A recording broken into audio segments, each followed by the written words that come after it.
Assalamualaikum warahmatullahi wabarakatuh. Jumpa lagi dengan saya, Dias, di channel Studio Horor, podcastnya cerita horor. Pada kesempatan video kali ini, saya akan membagikan cerita dari salah satu pemilik akun Twitternya, Cerita Emak, @desiprayogo1, dengan judul Aku Pernah Mati Suri. Sebelum memasuki ke cerita, jangan lupa subscribe, nyalakan lonceng notifikasi, dan share video ini ke teman-teman kalian. Seperti apa ceritanya?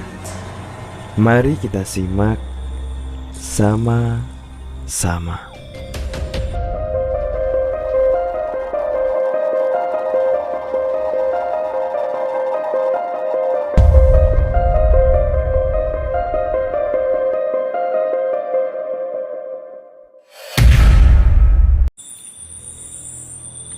Sebelumnya saya minta maaf karena di belakang rumah suara jangkriknya sangat keras.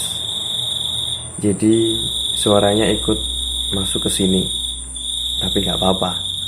Yang penting kalian fokus dengarkan cerita ini. Assalamualaikum Rek.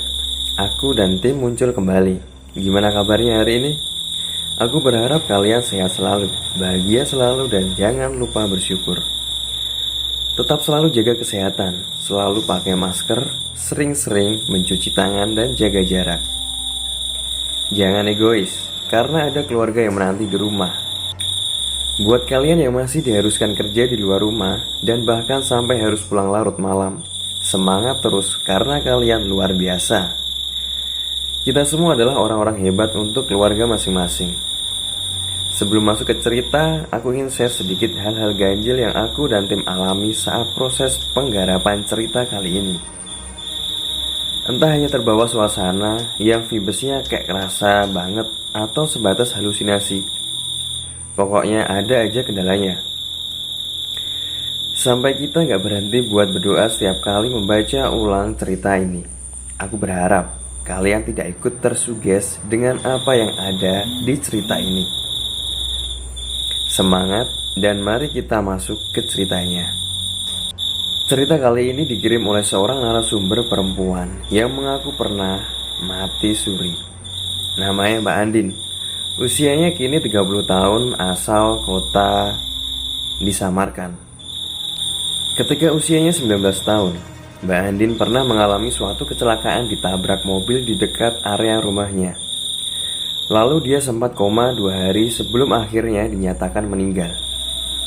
Pas waktu dibawa pulang dan jenazahnya dimandikan, entah kenapa dia seperti bangun dengan nafas yang terengah-engah. Yang dia rasakan nafasnya seperti ditancapkan kembali ke badannya dengan cara dipaksa. Jadi seakan detak jantungnya berdegup kencang sekali. Persis kayak orang habis lari maraton, Mbak, ucap Mbak Andin kepada tim. Ngomong-ngomong, semua cerita ini dia dapat berdasarkan kesaksian ibunya sendiri dan beberapa saudara-saudaranya. Saat terbangun, dia kaget karena tubuhnya sama sekali tidak mengenakan pakaian dan hanya ditutupi kain jarik yang sudah basah banget. Dia juga mendengar orang-orang berteriak ketika melihatnya terbangun dengan posisi duduk secara tiba-tiba. Seakan semua orang heboh dengan dirinya, padahal dia sendiri tidak paham dengan apa yang sudah terjadi. Bahkan dia tidak mengingat apa-apa, yang hanya seperti orang tidur biasa. Tapi orang-orang ini seperti takut ketika melihat dia. Ibunya Mbak Andin lalu bertanya kepadanya, "Din, kamu kok bisa hidup lagi sayang? Ini kamu beneran apa setan sih?" Mbak Andin sendiri bingung harus menjawab apa. Akhirnya masnya Mbak Andin langsung menelpon dokter untuk datang ke rumah. Waktu dokter sudah di rumah dan Mbak Andin diperiksa, yang Mbak Andin ingat tentang perkataan dokter itu seperti ini.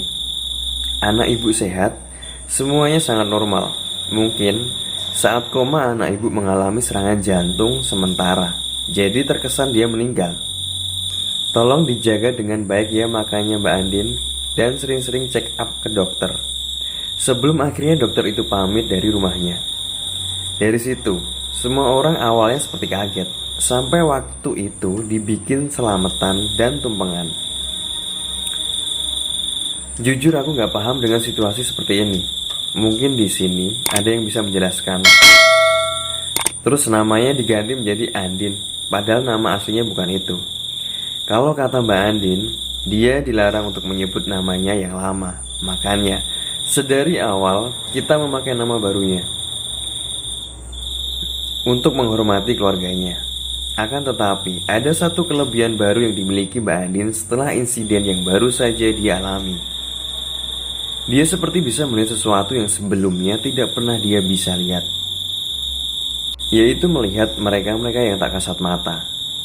Selain itu, dia juga seperti peka dengan sesuatu yang entah itu apa. Awalnya, dia menolak kemampuan barunya tersebut. Bahkan dia terlihat seperti orang yang gak waras. Dia stres setiap melihat wujud-wujud yang menyeramkan dan suara-suara bising yang membuat telinganya sakit. Sampai akhirnya dia butuh waktu 1 tahun untuk bisa berdamai dengan semuanya. Setelah dia mendatangi seorang tetua yang sangat-sangat dihormati di daerahnya. Bapak tua itu menyuruh agar Mbak Andin bisa legowo dengan semua yang dia miliki sekarang. Mungkin dirinya yang sekarang adalah bentuk pembaruan dari dirinya yang lama. Tapi, di sisi lain, dia seperti tertekan. Kadang-kadang dia masih belum bisa terima saat tiba-tiba ada setan yang nongol di kamarnya. Seakan-akan setan-setan ini paham dia bisa melihat wujud mereka. Jadi, para setan ini justru seperti menantang.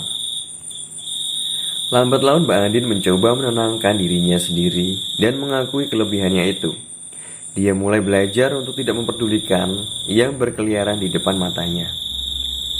Dia bangkit untuk menguatkan dirinya karena dia tahu bahwa derajat manusia lebih tinggi dari setan-setan itu. Dia mulai melawan rasa takutnya, dan sampai sekarang dia benar-benar bisa memahami semuanya. Loh, kejadiannya seram mana, Mbak?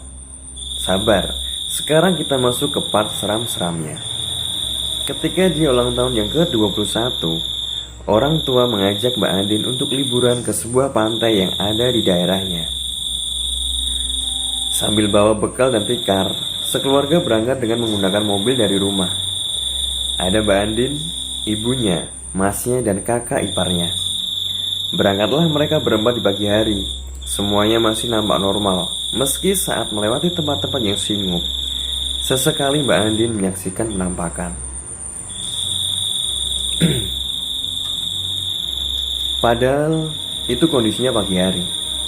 Setelah perjalanan kurang lebih 1 jam, tibalah mereka di pantai. Mereka sekeluarga sangat-sangat bahagia sekali. Mereka berfoto ria dan sesekali bermain air, seperti anak kecil di pinggiran laut. Lalu entah bagaimana ceritanya, tiba-tiba dari kejauhan, Mbak Andin ini melihat anak usia sekitar 12-15 tahun, duduk di atas batu, sendirian di pinggir laut. Saat itu Mbak Andin sama sekali gak ada rasa takut. Justru dia menghampiri anak itu karena kasihan melihatnya sendirian sambil menangis. Pas Mbak Andin semakin mendekat, hal pertama yang dia rasakan adalah tiba-tiba dia merinding di sekujur tubuhnya. Dan ada aroma anyir yang tiba-tiba tercium di hidungnya.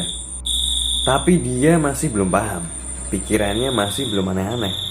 Dia berpikir mungkin di area situ ada bangkai, tikus, atau hewan lainnya. Didekatilah anak itu sambil tanya-tanya, "Adik sama siapa kesini? Kok nangis sendiri? Mana orang tuamu?"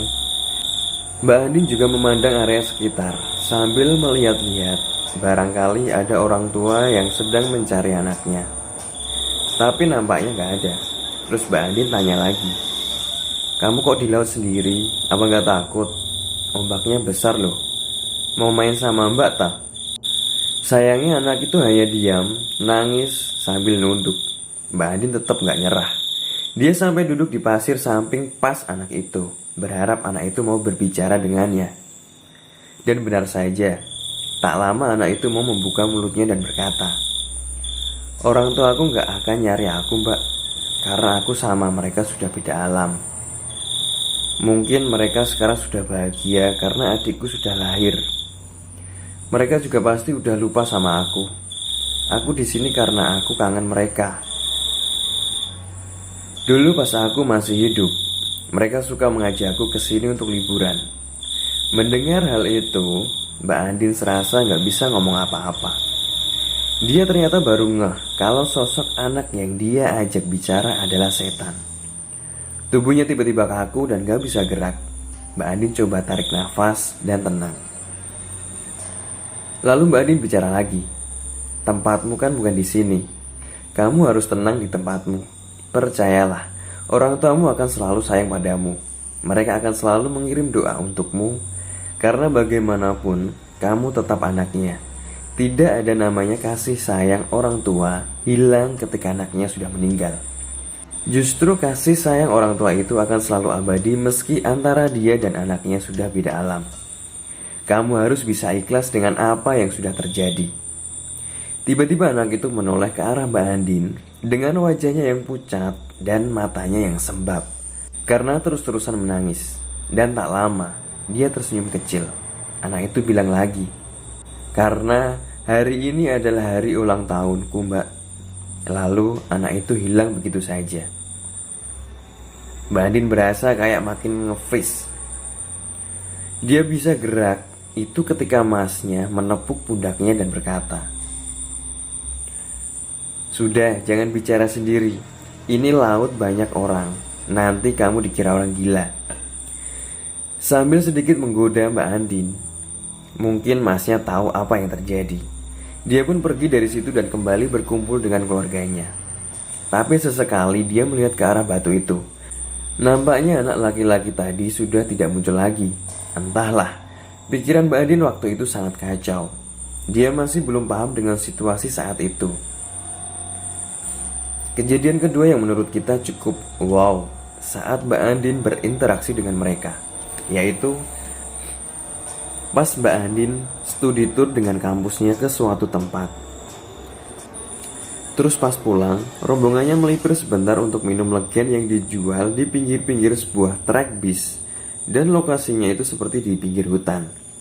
Kita tidak bisa menyebutkan di sini nama tempatnya. Teman-temannya ada yang makan bekal di sana, ada yang bercanda, dan lain-lain. Semua nampak normal. Akan tetapi Mbak Andin ini jenuh. Dia coba jalan-jalan ke arah sekitar hutan itu. Tahu-tahu, pas dia asik foto-foto pemandangan hutan, dia melihat ada sosok anak perempuan yang usianya seperti tidak jauh dari usianya saat itu. Anak perempuan itu menatap sendu ke arah Mbak Andin. Seakan dia ingin berbicara, tapi mulutnya tertahan. Pakaiannya kumal dan rambutnya nampak tidak pernah disisir. Mbak Andin sudah berpikir bahwa tidak ada yang beres dengan orang ini. Mana ada orang ataupun remaja seusianya yang berani tinggal di dalam hutan yang lebat seperti ini. Tapi sosok itu semakin lama semakin mendekat ke arah Mbak Andin. Semakin dekat, dan akhirnya Mbak Andin seperti tak tersadarkan diri. Dia pingsan. Mbak Andin tersadar itu pun saat didatangi dosen dan teman-teman yang mencoba menyadarkan Mbak Andin. Bahkan saat Mbak Andin terbangun, dia seperti gelagapan dan nafasnya sangat-sangat tidak beraturan. Dia persis seperti sedang dikejar-kejar oleh seseorang. Dosennya teringat dengan pesan dari ibu Mbak Andin. Jadi rupanya ibu Mbak Andin ini sebelumnya sudah memberitahu kepada dosennya tentang kemampuan barunya Mbak Andin setelah mati suri. Lalu dosennya menyuruh Mbak Andin dan semua mahasiswanya untuk kembali masuk bis untuk melanjutkan perjalanan pulang. Untuk meminimalisir hal-hal yang tidak diinginkan, seketika suasana di dalam bisa menjadi mencekam. Setibanya di kampus, semua pulang ke rumah masing-masing. Sedangkan Mbak Andin masih harus menunggu jemputan masnya.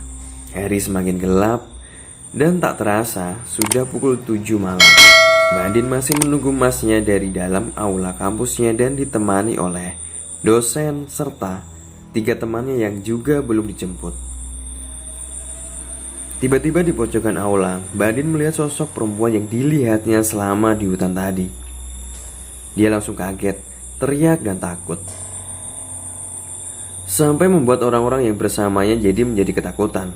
Sosok perempuan itu hanya bilang, "Tolong aku." Mbak Andin masih terus teriak-teriak sampai akhirnya tak lama masnya datang dan menghampirinya. Di situ Mbak Andin langsung menangis menceritakan semua.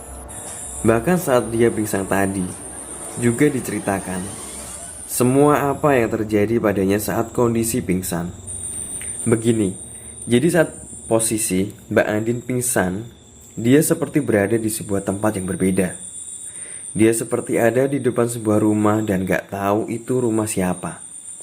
Yang dia tahu hanya ada seorang bapak-bapak tua sedang marah-marah sambil memukul-mukul ke arah seorang anak perempuan dan teriak-teriak bilang gini,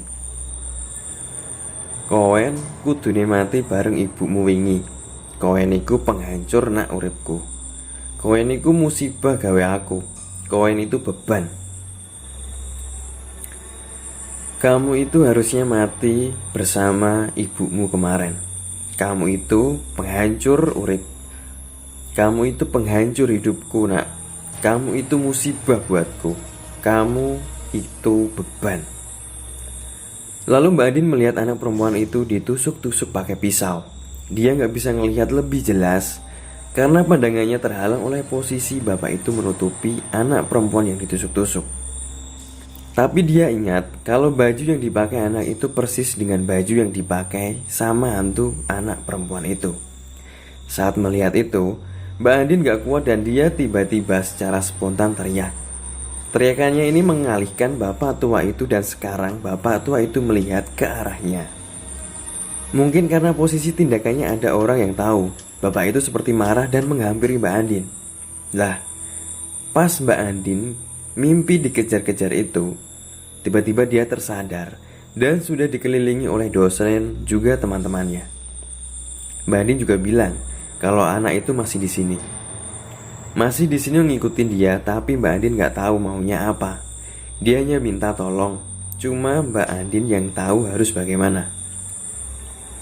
Melihat adiknya yang gelagapan cerita sambil ketakutan, masnya langsung memeluk Mbak Andin dan seketika Mbak Andin tenang. Kebetulan, satpam di kampusnya ini juga orang yang peka. Diberikannya air putih yang sudah dibacakan doa-doa Al-Quran dan Mbak Andin akhirnya terlihat sudah tenang kembali. Barulah mereka berdua pamit pulang dengan yang lainnya. Gara-gara itu mereka yang masih di aula sampai keluar gak mau nunggu di dalam aula. Mbak Andin beserta masnya pulang ke rumah dengan selamat tanpa ada gangguan apapun. Sebenarnya masih banyak kisah horor yang terjadi dengan Mbak Andin, tapi mohon maaf, nanti akan panjang dan membuat kalian jenuh. Jadi kita hanya mengambil dua cerita yang menurut kita cukup membuat merinding daripada yang lain. Yang lain juga gak kalah horor, tapi yang cukup membuat emosional yang dua cerita tadi. Untuk Mbak Andin, terima kasih atas ceritanya. Ada satu pesan dari Mbak Andin. Jangan baca ini setelah Ba'da Isya, karena itu adalah jam kematiannya.